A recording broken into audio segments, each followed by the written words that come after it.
നമസ്കാരം. Asianet ന്യൂസിലെ prime time ചർച്ചയുടെ തലക്കെട്ടാണ് കട്ടനിലെ കൊടുങ്കാറ്റ്. എന്താ സംഭവം? മുഖ്യമന്ത്രിക്കും സർക്കാരിനുമെതിരായ പ്രതിപക്ഷത്തിൻ്റെ അല്ലെങ്കിൽ പ്രതിപക്ഷ നേതാവിൻ്റെ ഇന്നത്തെ പ്രകടനത്തെ വിലയിരുത്തുകയാണ്. പാർട്ടിയിലും നാട്ടിലും ഈ കൊടുങ്കാറ്റ് കൊണ്ട് മറികടക്കാനാണ് പരിപാടി എന്നാണ് പ്രസ്താവന. വി.ഡി. സർക്കാർ ഇന്ന് മാത്രം പ്രതിഷേധത്തെ തുടർന്ന് 3 യു-ടേണുകൾ എടുത്ത അത്യാസാധാരണ ദിവസമാണ്. അഴിമതി ആരോപണവും മന്ത്രിസഭയിലെ കൂട്ടായ്മയിലുള്ള സംശയവും കേന്ദ്ര സർക്കാരിനോടുള്ള വിധേയത്വവും എല്ലാം പ്രകടമായ ദിവസം. മുഖ്യമന്ത്രി മുൻനിലപാടിൽ നിന്ന് പിൻവാങ്ങുന്നതിൽ പ്രധാന പങ്കുവഹിച്ചത് പ്രതിപക്ഷത്തിൻ്റെ ഇടപെടൽ കൂടിയാണ്. അങ്ങനെയിരിക്കെ ആകപ്പാടെ കുരുക്കിലായിരിക്കുന്നത് കേരളത്തിലെ വി.ഡി. മീഡിയകളാണ്. അതിൻ്റെ റിസൾട്ടാണ് ഈ കാണുന്ന തലക്കെട്ടടക്കം ചില വി.ഡി. മീഡിയകൾ കാണിക്കുന്ന പ്രകടനങ്ങൾ. വി.ഡി. സതീശനും സർക്കാരിനും പ്രശംസാപത്രം എഴുതുന്ന തിരക്കിലാണ് ചിലരൊക്കെ. അല്ലാത്തവരെ പള്ളു വിളിക്കാനും ആളെ ഇറക്കിയിട്ടുണ്ട്. വീര്യം കുറഞ്ഞ മദ്യത്തിലെ ഫയൽ നീക്കത്തെക്കുറിച്ച് ഞെട്ടിക്കുന്ന വാർത്ത പുറത്തുവിട്ടത് റിപ്പോർട്ടർ ടി.വിയാണ്. അത് കേട്ട് ചെവി പൊത്ത് നടന്ന ചില ചാനലുകളും പത്രങ്ങളും നമ്മുടെ മുമ്പിൽ ഇങ്ങനെ നടക്കുന്നുണ്ട്. ഇന്നത്തെ മനോരമ പത്രമൊക്കെ നോക്കിയാൽ മഹാ കോമഡിയാണ്. അടിയന്തര പ്രമേയം എന്നൊക്കെയാണ് പറയുന്നത്. എന്താണ് ആ പ്രമേയം എന്ന് അറിയാൻ വായിച്ചു പോകണം. LDF-നെയും CPM-നെയുമാണ് പ്രധാന ടാർഗറ്റ് ആക്കേണ്ടത് എന്നത് അവരുടെ ചോയ്സാണ്. സ്വാഭാവികമായിട്ടും അവർക്ക് തീരുമാനിക്കാം. പക്ഷേ അതിനപ്പുറം അത് അവിടെ നടക്കുമ്പോൾ തന്നെ ജനം, ഇതെല്ലാം അനുഭവിക്കുന്ന ജനം അവിടെ ഉണ്ട് എന്ന് നോക്കണ്ടേ? ജനങ്ങൾ അഭിമുഖീകരിക്കുന്ന പ്രശ്നങ്ങൾ ഇല്ലേ? PM ശ്രീ, വീര്യം കുറഞ്ഞ മദ്യത്തിന് വേണ്ടിയുള്ള അതിവേഗ തീരുമാനം, കരിമണൽ ഖനനത്തിൻ്റെ സ്വകാര്യവൽക്കരണം, ദിവസം 2 വെച്ച് പനിമരണങ്ങളുടെ കണക്ക്, വന്യമൃഗങ്ങളുടെ ആക്രമണത്തിൽ മനുഷ്യർ മരിച്ചു വീഴുന്നത്, ഇതെല്ലാം വരുമ്പോൾ എത്ര കാലം പിണറായി വിജയനെയും CPM-നെയും ചീത്ത പറഞ്ഞ് കാലം കഴിക്കും? നേരത്തെ നമ്മളെടുത്ത നിലപാട് തുടരണ്ടേ? എന്തായാലും നമുക്ക് ഇന്നത്തെ കാര്യത്തിലേക്ക് മാത്രം കടക്കാം. ഇന്നത്തെ സംഭവത്തിൻ്റെ പശ്ചാത്തലത്തിൽ വി.ഡി. മീഡിയ അകപ്പെട്ട കുരുക്ക്. ഇന്നത്തെ ഏഷ്യാനെറ്റ് ന്യൂസ് ചർച്ച നമ്മൾ തുടക്കത്തിൽ നോക്കിയല്ലോ. ഇങ്ങനെ കൂടിയിരുന്നവരൊക്കെ കൂടി പറഞ്ഞതിൽ, ചർച്ചാകാരന്മാർ പറഞ്ഞതിൽ നിന്ന് 3 കാര്യങ്ങൾ എനിക്ക് ബോധ്യമായിട്ടുണ്ട്. ഒന്നാമത്തേത്, വി.ഡി. സതീശനെ യു-ടേൺ അടുപ്പിച്ച പ്രതിപക്ഷത്തിൻ്റെ ഇന്നത്തെ പ്രകടനം മോശമായിപ്പോയി സാറേ എന്നുള്ളതാണ്.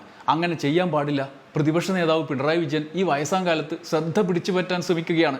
സഹതാപമല്ലാതെ മറ്റെന്താണ് തോന്നുക എന്നാണ് ഒന്നാമത്തെ പ്രസ്താവന. 2, ജനെതിരായപ്പോൾ അത് മറച്ചു പിടിക്കാനാണ് മുഖ്യമന്ത്രി വി.ഡി. സതീശനെതിരെ പ്രതിപക്ഷ നേതാവ് ആരോപണവുമായി രംഗത്ത് വരുന്നത്. മൂന്നാമത്തേത്, വി.ഡി. സതീശൻ്റെ പെർഫോമൻസ് ഗംഭീരമാണ്. നല്ല ഒന്നാന്തരം മറുപടിയാണ് കൊടുക്കുന്നത്. പ്രതിപക്ഷ നേതാവിനടക്കം മുഖ്യമന്ത്രി നല്ല കിണ്ണം കാച്ചിയ മറുപടി കൊടുത്തിട്ടുണ്ട്. എത്ര കിട്ടിയെന്ന് ചോദിച്ച MP രാജേഷിനൊക്കെ ഇപ്പോൾ സഭയിൽ വരണമെങ്കിൽ പാസ് എടുക്കണം എന്നാണ് പ്രസ്താവന. അതിപ്പോൾ 140 ആളുകൾ ഒഴികെ കേരളത്തിൽ എല്ലാവർക്കും നിയമസഭയിൽ പോകണം, പാസ് എടുക്കണം. കലിപ്പ് തീർക്കാൻ എന്തെല്ലാം മാർഗ്ഗങ്ങളുണ്ട്. വി.ഡി. സതീശൻ യു-ടേൺ അടിച്ചതെല്ലാം നല്ല ഒന്നാന്തരമാണ്. ചെളി തെറിപ്പിച്ചു പോകുന്ന വണ്ടി നോക്കി എന്നാ സ്പീഡ് എന്ന് പറഞ്ഞത് ഓർമ്മ വരും അങ്ങനെ പറയുന്നത് കേൾക്കുമ്പോൾ. ഇതാണ് വി.ഡി. മീഡിയകളുടെ നിഗമനം. എന്നാൽ ശരിക്കും എന്താണ് കേരളത്തിൽ നടക്കുന്നത്?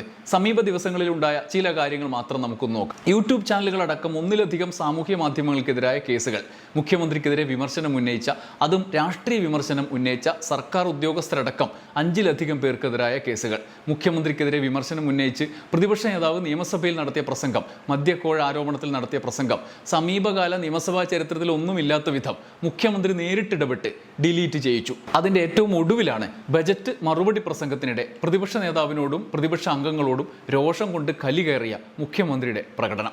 ഇതെല്ലാം കണ്ട് സഹിഷ്ണുതയുടെ അങ്ങേയറ്റത്ത് നിൽക്കുന്ന മുഖ്യമന്ത്രിയുടെ ഹീറോയിസമായാണ് വി.ഡി. മീഡിയകൾ വാഴ്ത്തുന്നത്.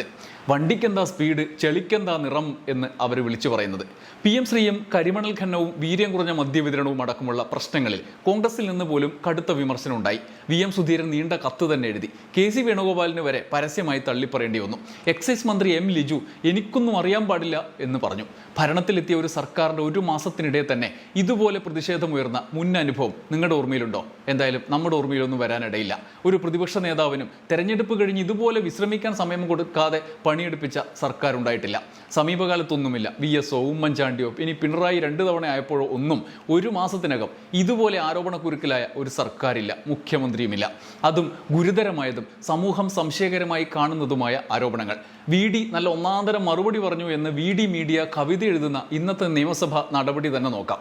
പ്രതിപക്ഷ നേതാവ് പിണറായി വിജയൻ നിയമസഭയിൽ ആകെ ഉന്നയിച്ചത് വീര്യം കുറഞ്ഞ മദ്യത്തിൻ്റെ കാര്യത്തിൽ അതിവേഗം തീരുമാനമെടുത്തത് ആർക്ക് വേണ്ടിയാണ് എന്ന ചോദ്യമായിരുന്നു. അതിനു മുമ്പ് അടിയന്തര പ്രമേയത്തിൽ PM ശ്രീ നടപ്പാക്കാൻ വേണ്ടിയുള്ള പ്രഖ്യാപനത്തിനെതിരെ രോഷം ഉണ്ടായി. PM ശ്രീയുടെ അംബാസഡർ എന്ന വിളിപ്പേര് വിദ്യാഭ്യാസ മന്ത്രിക്ക് പി പ്രസാദ് കൊടുത്തു. പ്രതിരോധത്തിലായ സർക്കാർ പിന്നാലെ കരിമണൽ ഖനനത്തിലെ സ്വകാര്യവൽക്കരണത്തിലും വീര്യം കുറഞ്ഞ മദ്യത്തിന്റെ കാര്യത്തിലും കുരുക്കിലായി. പാർട്ടിയും UDF-ഉം അറിയാതെ സർക്കാരിന് മുന്നിലുള്ള ബർക്കാഡി മദ്യക്കമ്പനിയുടെ അപേക്ഷ മുൻനിർത്തി ബജറ്റ് വഴി ഇത്ര അസാധാരണ വേഗത്തിൽ മുഖ്യമന്ത്രി എങ്ങനെ തീരുമാനമെടുത്തു? എത്ര കിട്ടിയെന്ന VD-യുടെ ശൈലിയിലുള്ള തിരിച്ചുള്ള MP രാജേഷിന്റെ ചോദ്യം നമ്മൾ കേട്ടതാണ്. ആ ചോദ്യം ചോദിച്ചയാൾക്കെതിരെ രാത്രി ചർച്ചകളിലടക്കം മാധ്യമപ്രവർത്തകരടക്കം രാഷ്ട്രീയ നേതാക്കളെല്ലാം പള്ളു വിളിച്ച് തിരിച്ച് അന്തിച്ച് തലയിൽ കൈവയ്ക്കുന്ന സ്ഥിതിയാണ്. ഇതിൻ്റെ എല്ലാം ഉത്തരവാദിത്തം ആരുടെ തലയിൽ കെട്ടിവെക്കും?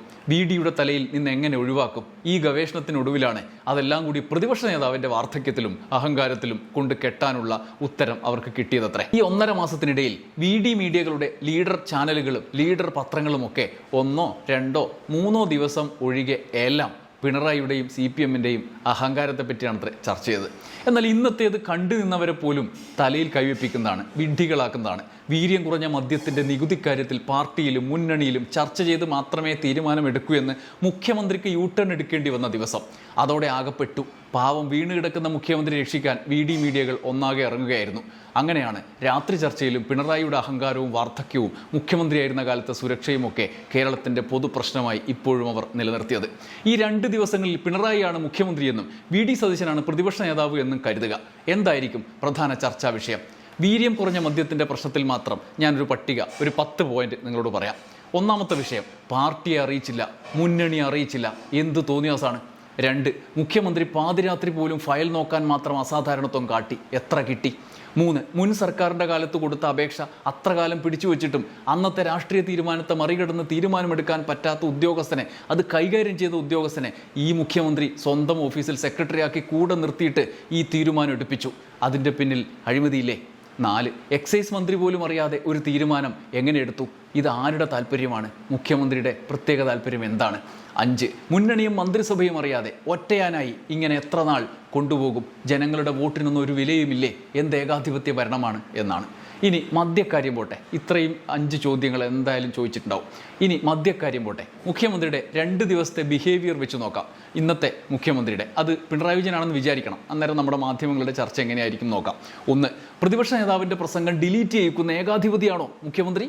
2, പ്രതിപക്ഷ നേതാവും ഉപനേതാവും നിയമസഭയിൽ സംസാരിക്കുമ്പോൾ ഇത്ര ധാർഷ്ട്യം വേണോ? 3, ഞാൻ സംസാരിക്കുമ്പോൾ നിങ്ങൾക്ക് സംസാരിക്കാൻ അനുവാദമില്ല എന്ന് മുൻ ധനമന്ത്രിയായ പ്രതിപക്ഷ ഉപനേതാവിനോട് പോലും പറയുന്ന മുഖ്യമന്ത്രിയുടെ ഏകാധിപത്യം ആരോടാണ്?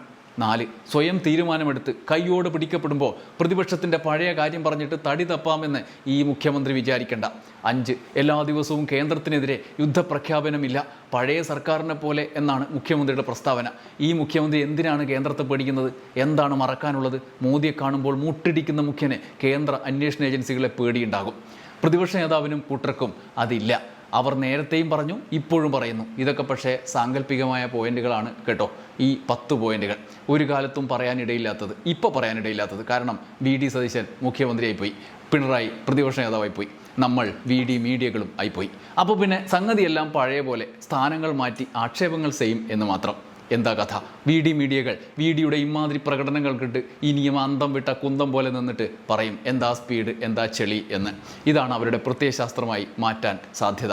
ഈ പോക്ക് BJP-യുടെ 3 പേരെ മുഖ്യ പ്രതിപക്ഷമാക്കും വരെയാണോ, അതിനുശേഷം ഉണ്ടാകുമോ എന്നുള്ള സംശയം മാത്രമേ നമുക്കുള്ളൂ. ഇനി എന്തൊക്കെ കാണേണ്ടി വരും? കാത്തിരിക്കാം. നന്ദി, നമസ്കാരം.